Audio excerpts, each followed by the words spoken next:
Hasta ahora nuestro estudio de la cultura persa se ha centrado fundamentalmente en las fuentes griegas, concretamente en los datos aportados por Heródoto.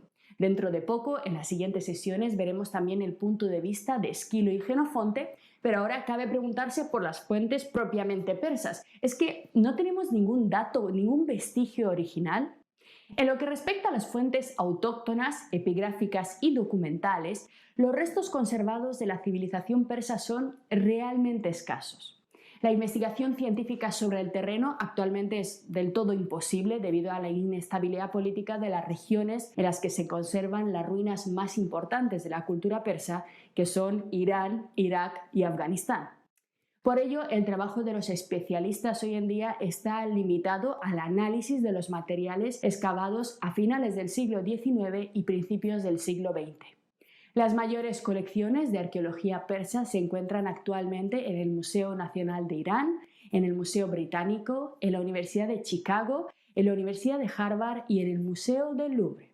Casi la totalidad del patrimonio cultural de esta antigua civilización se encuentra repartida por el mundo, por lo que es muy difícil, son muy escasas las exposiciones y las ocasiones en las que podemos estudiar en su conjunto su legado. En lo que respecta al siglo V a.C., que es el periodo en el que nosotros estamos interesados, el conjunto más importante de fuentes escritas del periodo aqueménida fue hallado en Persépolis, la capital del rey Darío I, en un conjunto de excavaciones desarrolladas entre 1933 y 1936 por el orientalista alemán Herzfeld.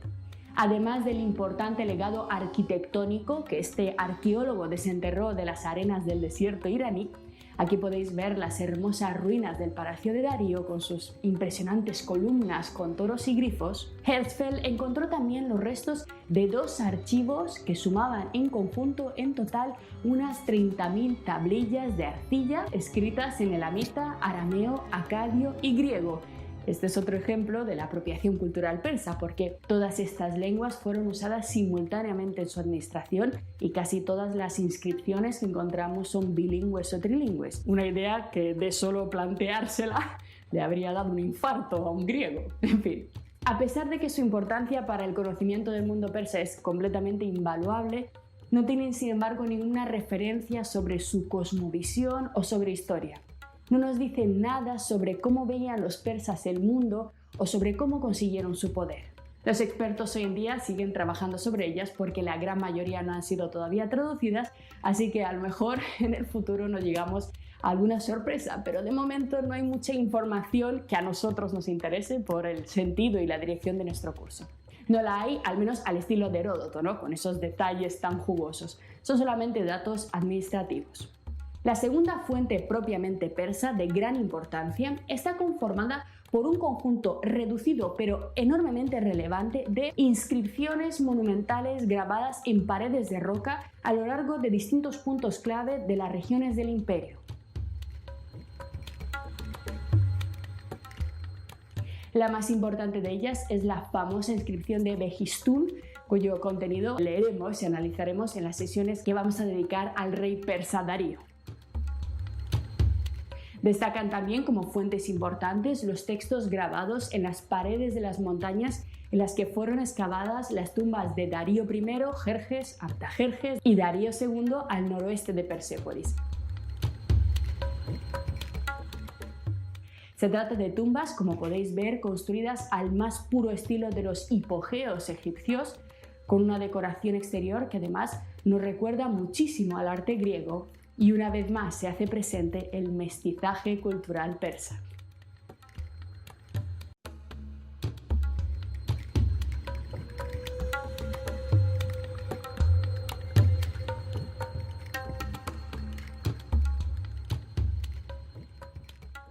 Finalmente se unen a esta colección de pruebas persas, de fuentes propiamente persas, un conjunto de objetos excepcionales como sellos y cilindros, así como varios conjuntos de papiros egipcios redactados, atentos, por soldados persas desplazados en Egipto, por soldados que escribían cartas a su familia, que tienen un enorme valor histórico, pero carecen de información sobre la cultura persa. Son cartas personales, muy emocionantes, pero no nos dicen nada de lo que nosotros estamos buscando.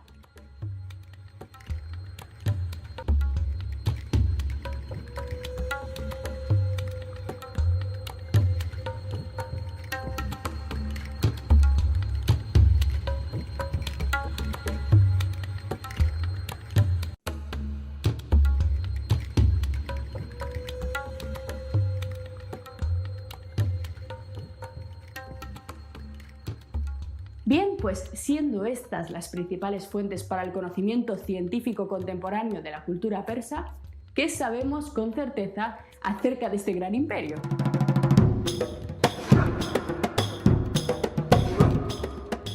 El estudio de todas las fuentes en su conjunto, las griegas, las hebreas y las persas, ha permitido a los especialistas establecer que en torno al siglo VI antes de nuestra era, Oriente Próximo vio nacer una nueva entidad política que vendría a transformarse en el imperio más extenso de toda la historia antigua, el Imperio Aqueménida.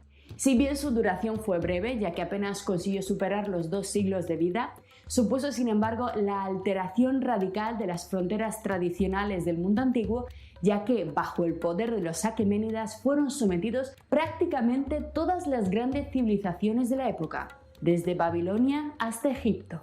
Las raíces étnicas de los persas, sus orígenes primarios, no son todavía bastante desconocidos, pero todos los estudios vienen a indicar que podrían descender originariamente de un conjunto de pueblos nómadas de lengua irania que emigraron desde Asia Central hasta el Golfo Pérsico para asentarse al sur de la cordillera de los montes Zagros, en la actual región de Fars.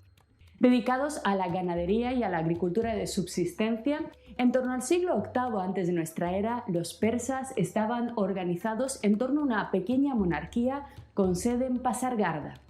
El reino de los persas era entonces un diminuto territorio rodeado por un vasto imperio que controlaba, como podéis ver, la mayor parte de la región. Su nombre, Media. Los medos eran en esos días, por tanto, los señores de los persas.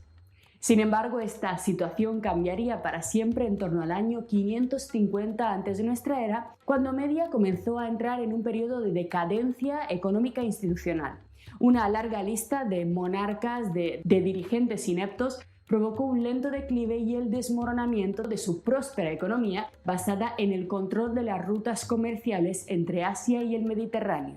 Esta circunstancia fue aprovechada por el joven rey persa Ciro, quien, a lo loco completamente, decidió intentar una invasión militar del territorio medo. Este pequeño reino persa intentó hacerse con todo el vasto territorio de los medos. Su pretensión, que inicialmente era una completa locura, al final resultó ser todo un éxito y Ecbatana, la capital de Media, se convirtió en la nueva sede de la monarquía persa. De forma completamente inesperada, un pequeño reino de ganaderos se hizo con el inmenso territorio de los medos. La habilidad de Ciro y sus consejeros, además, consiguió reavivar la estructura administrativa del imperio y con una nueva organización logró volver a poner en marcha los inmensos beneficios del comercio asiático. Y alcanzada su primera victoria, Ciro decidió seguir expandiendo su imperio, esta vez atacando al gran aliado de los medos, Lidia. Situada a orillas del Mediterráneo, Lidia era el punto de conexión principal entre Asia y Europa. En sus ciudades portuarias se hacían verdaderas fortunas con la venta de los exóticos productos orientales, así como la importación de los frutos del Mediterráneo. La anterior toma de Media por los persas había cortado completamente las conexiones comerciales de los lidios, que completamente aislados se rindieron a Ciro sin apenas resistencia en el año 547 antes de nuestra era. Esta región, Lidia, además, tiene una importancia especial para nosotros, porque si os fijáis bien, en el oeste de Lidia estaba situada Jonia, territorio que albergaba las polis, las ciudades natales de los principales presocráticos, Mileto y Éfeso. Toda la región de Jonia quedó sometida al poder de Ciro, que la rebautizó, pasando a ser conocida como la satrapía de Esparda, con capital en Sardis.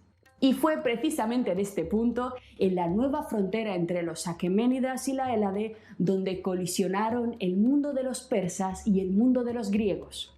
Aquí es donde tuvo lugar el primer conflicto militar entre ambos pueblos, la llamada revuelta jónica, en la que los griegos se rebelaron y destruyeron Sardis, la nueva capital. Pero bueno, todo esto lo vamos a ver con detalle un poquito más adelante cuando nos centremos en las guerras médicas. Porque el éxito de estas dos grandísimas campañas, el sometimiento de Media y la caída de Lidia, llevó la fama de Ciro a todos los rincones del mundo conocido, forjándole una imagen de conquistador invicto por la que adquirió el sobrenombre del Grande. Desde entonces sería conocido en la historia como Ciro II el Grande. Una fama en absoluto inmerecida, ya que en el año 539 a.C., el ejército persa, continuando con su sed de conquistas y de expansión, se abalanzó sobre Babilonia, haciéndose con el control de una de las civilizaciones más antiguas y más emblemáticas de la época. Poco después, Ciro avanzó para hacerse también con la totalidad de los territorios de Siria y Judea. Fijaros qué extensión territorial, fijaros qué inmensidad de reino. Por eso fue el imperio más grande, el más extenso de toda la antigüedad. En poco más de una década, los persas habían logrado conquistar prácticamente la totalidad de Oriente Próximo, convirtiéndose en una seria amenaza para el resto de los pueblos que, aún independientes, sabían que su sumisión era solo cuestión de tiempo. Lo que acabas de ver es solo un pequeño fragmento de nuestro curso. Si quieres disfrutarlo en su totalidad y descubrir muchos otros cursos, también de historia de la ciencia y de historia del arte, visita nuestra web anamilecam.com. Y recuerda, este proyecto solo es posible gracias a nuestro programa de microfinanciación. Si quieres apoyarnos, conviértete en uno de nuestros micromecenas en Patreon. Desde solo €1 al mes nos ayudarás activamente a seguir difundiendo la cultura. Gracias.